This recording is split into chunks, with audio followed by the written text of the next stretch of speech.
ദുരന്ത നിവാരണ അതോറിറ്റിയിലെ വ്യാജരേഖ ചമച്ച് ലക്ഷങ്ങൾ തട്ടിയ ആൻഡ്രൂ സ്പെൻസറിനെതിരെ വീണ്ടും കേസ്. അരക്കോടിയിലധികം തട്ടിയെടുത്തെന്ന യുവതിയുടെ പരാതിയിലാണ് കേസെടുത്തത്. ഭിന്നശേഷിക്കാരിയെ വിവാഹം ചെയ്ത് പണം തട്ടിയതിന് കോട്ടയത്തും ഇയാൾക്കെതിരെ കേസ് രജിസ്റ്റർ ചെയ്തിട്ടുണ്ട്.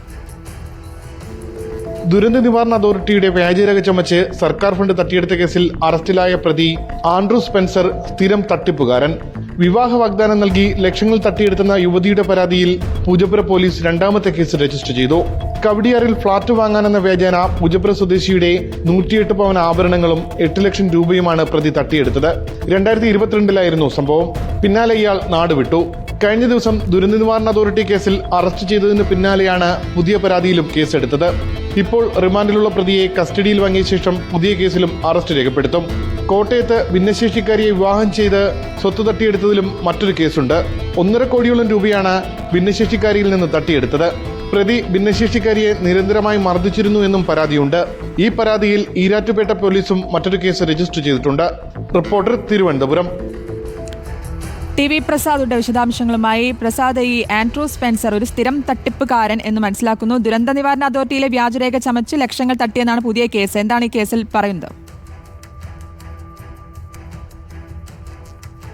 ശ്രുതി, ഇതൊരു ചെറിയ തട്ടിപ്പല്ല എന്നുള്ളത് കൊണ്ടാണ് നമ്മളിത് ഇത്രയേറെ പ്രാധാന്യത്തോടെ കൊടുക്കാനുള്ള ഒരു കാരണം. അതായത് ദുരന്ത നിവാരണ സമിതിയെ പറ്റിച്ച് ഏതാണ്ട് 5 ലക്ഷം രൂപ തട്ടിയെടുത്ത കേസിലാണ് ഈ പറയുന്ന ആൻഡ്രൂസ് ആദ്യം ഇപ്പോൾ പിടിയിലാകുന്നത്. നേരത്തെ നിരവധി വിവാഹ തട്ടിപ്പുകൾ നടത്തി അതിൻ്റെ ഭാഗമായി ലക്ഷങ്ങൾ തട്ടിയെടുത്ത കേസിലെ പ്രതിയാണ് എന്നുള്ളതാണ് പ്രധാനപ്പെട്ട കാര്യം. അതായത് ഇങ്ങനെ നിലവിൽ 2 പരാതികൾ വന്നു കഴിഞ്ഞു. തിരുവനന്തപുരത്തെ പുല്ലുവിള സ്വദേശിയാണ് ഈ പറയുന്ന ആൻഡ്രൂസ്. ആൻഡ്രൂസിൻ്റെ അമ്മ വിദേശത്താണ്. ആ നാട്ടിൽ അച്ഛനുണ്ട്, സഹോദരനുണ്ട് എന്നാണ് പോലീസിന് കിട്ടിയിരിക്കുന്ന വിവരം. അങ്ങനെ അവിടെ നിന്ന് ഹസാർഡ് അനലിസ്റ്റായി ദുരന്ത നിവാരണ സമിതിയിൽ അവിടെ ജോലിക്ക് കയറുന്നു. കരാർ അടിസ്ഥാനത്തിലാണ് ജോലിക്ക് കയറിയത്. അവിടെ ഡിസേബിലിറ്റി റിസർച്ച് ഉണ്ട് എന്ന് പറഞ്ഞാണ് അവിടെ റിസർച്ചിന് വേണ്ടി ജോയിൻ ചെയ്യുന്നതിനും അതിൻ്റെ ഭാഗമായി 2,30,000 രൂപ വീതം 2 തവണയായി തട്ടിയെടുക്കുകയും ചെയ്യുന്നത്. ആദ്യത്തെ തവണ 2,30,000 രൂപ കിട്ടിയതിന് ശേഷം ഒരു സർട്ടിഫിക്കറ്റ് ഹാജരാക്കേണ്ടതുണ്ട്. ആ സർട്ടിഫിക്കറ്റ് വ്യാജമാണെന്ന് പിന്നീട് കണ്ടെത്തിയോടുകൂടിയാണ് പോലീസിൽ പരാതിയാകുന്നതും അറസ്റ്റിലാകുന്നതും. അതിന് പിന്നാലെയാണ് തട്ടിപ്പിൻ്റെ കഥകൾ ഒന്നൊന്നായി പുറത്തു വരുന്നത്.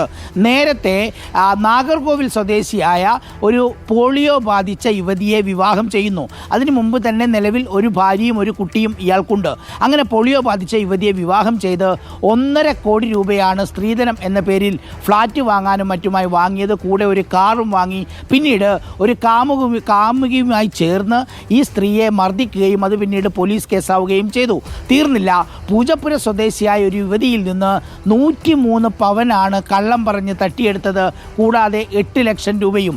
അങ്ങനെ ആകെ ഏതാണ്ട് കോടികളുടെ തട്ടിപ്പ് നടത്തിയ ഒരാളാണ് ഇത്. പോലീസിൻ്റെ പരിശോധനയിൽ വ്യക്തമാകുന്ന ഒരു കാര്യം, നിരവധി സ്ത്രീകളെ ഇങ്ങനെ തട്ടിപ്പിനിരയാക്കിയിട്ടുണ്ട് എന്നു തന്നെയാണ്. സ്വാഭാവികമായും കൂടുതൽ പരാതികളും പ്രതീക്ഷിക്കുന്നുണ്ട്. എന്തായാലും ദുരന്ത നിവാരണ സമിതിയിലെ ഈ തട്ടിപ്പ് കൊണ്ട് ഇയാൾ നടത്തിയ കൂടുതൽ തട്ടിപ്പുകൾ പുറത്തേക്ക് വരികയാണ് എന്നുള്ളതാണ് ഈ വാർത്തയുടെ പ്രാധാന്യം. ശ്രുതി, തുളസി.